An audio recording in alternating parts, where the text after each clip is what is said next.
Now then, if you are already missing Love Island and you need something new to sink your teeth into, then Katherine Ryan has just the thing for you. Well, in her new ITV2 show, 12 guys compete for one woman. It's full of explosive arguments, romance and huge prize up for grabs. Here's what to expect from Ready to Mingle.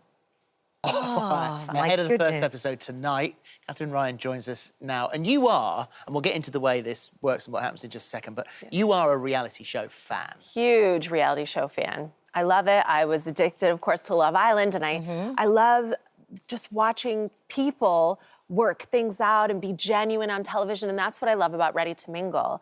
It's that I think sometimes people go into reality TV with a plan, or they do have a partner, but with Ready to Mingle, it's all honest. It's like, some people are single and some people are not. Do you want to play this game? Well, you say it's all honest, but quite obviously, 6 of the guys are single and 6 of the guys are not. Their girlfriends are watching what's going on. That's the bit for me. They've then got to lie. There's 50K at stake here. Yes.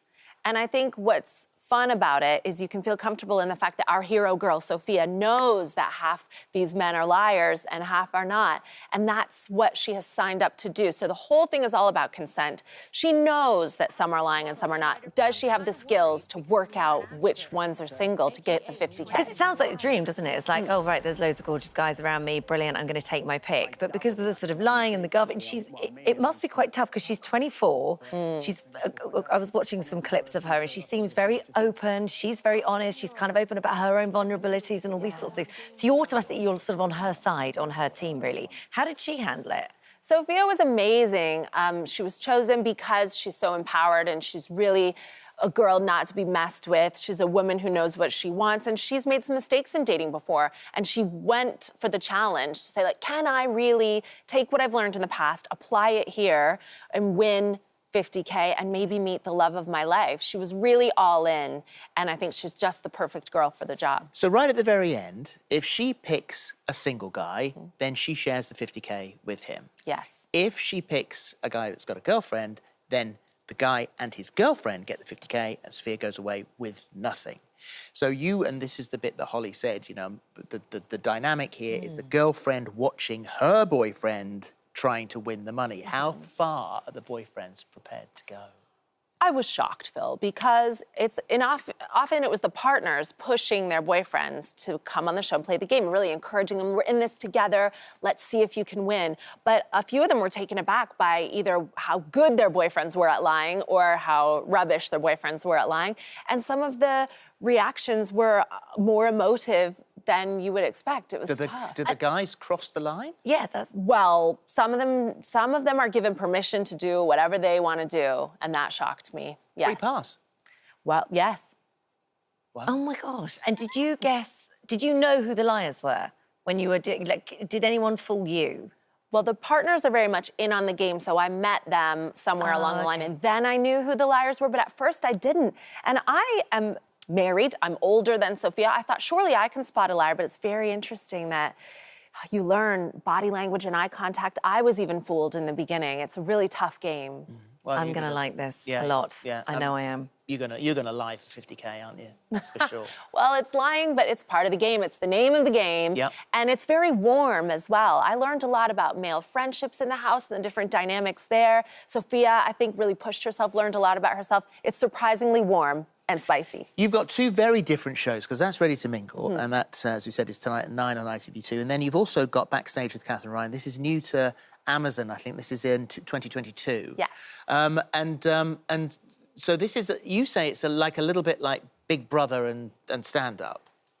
Well, again, a lover of reality TV, Amazon let me put cameras in the wings, in the makeup rooms, in the dressing rooms, all backstage, so that the viewer can really feel what it's like to be along in a comedy gig. And for me, that's the best part. I love being friends with comics. I love the banter that goes on backstage and the gossip. And I'm very interested in the space between persona and person. And I think we love watching Sarah Millican on stage. We love watching Frankie Boyle. You don't expect maybe to see him eating a banana in his dressing room before the gig.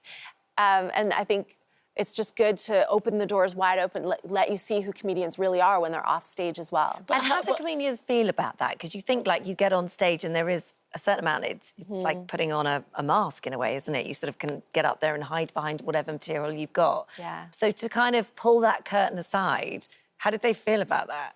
I think it's quite daunting for some comedians. You're very vulnerable when you're showing your true self, having a chat about really some fun subjects, but also some gritty stuff backstage. I was really happy that so many people were excited to do it. Some comedians obviously wouldn't be up for it too. So. Well, you said the one word there, vulnerable, and you know, I've been doing this an awful long time. I've met an awful lot of comedians. You know, some of the really big ones back in the day. Yeah. You know, sort of the Frankie Howards and right the way up to today. The one thing I've always thought about comedians is how vulnerable they are when they're not in front of a camera or in front of an audience, and that a lot of them can be quite paranoid about, you know, was I funny? Am I that good? Am I okay? Am I okay? And that's what I always think when you say it's like backstage stuff.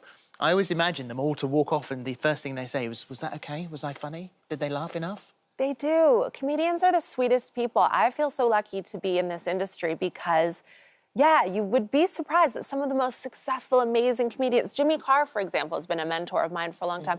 I think he's the sweetest, most generous, most humble, most wonderful man. And you might not guess that from seeing some of his material, but I think it's time for people to see it. I think they'd be very interested. And I love getting to know comics on stage, off stage. I love the space in between. It's so fascinating to me. Also, huge congratulations. Thank you. You had a baby. I did have a baby. Boy. And how are you? How is he? I'm really well. He is humongous. He's called Fred. He's only little there. He's 12 weeks now, and he's about the size of, I don't know, a 12-year-old. He's about my daughter's size. She's 12 years old. And we just love him. You said you went to work 10 days after you had him, that having Freddie was like a speed bump. You know, it just sort of, he wasn't there, you were working, he was there, and you carried on. I think when I said that, I was running on adrenaline. And then it was quite easy after he was first born. It only took 3 hours to have him. I was back at work 10 days after. And then you hit a wall and it gets a bit tough. It is tough. I had forgotten how relentless it really is. So I potentially misspoke there, Phil, but overall... But he was nearly born in the car. He was nearly born in the car. I booked into a posh hospital. I tried to have him, you know, the way that I'd seen the royal babies be born. I thought, I'm going to have a great time. No, nearly born in the car. The universe was like, that's not for you, Katherine. So off of the way. Yeah. Thank you. So, Ready to Mingle tonight at 9 on ITV2, and keep an eye out for Backstage with Katherine Ryan. That's on Amazon next year. Good to see you. Nice to see you too. Thank you.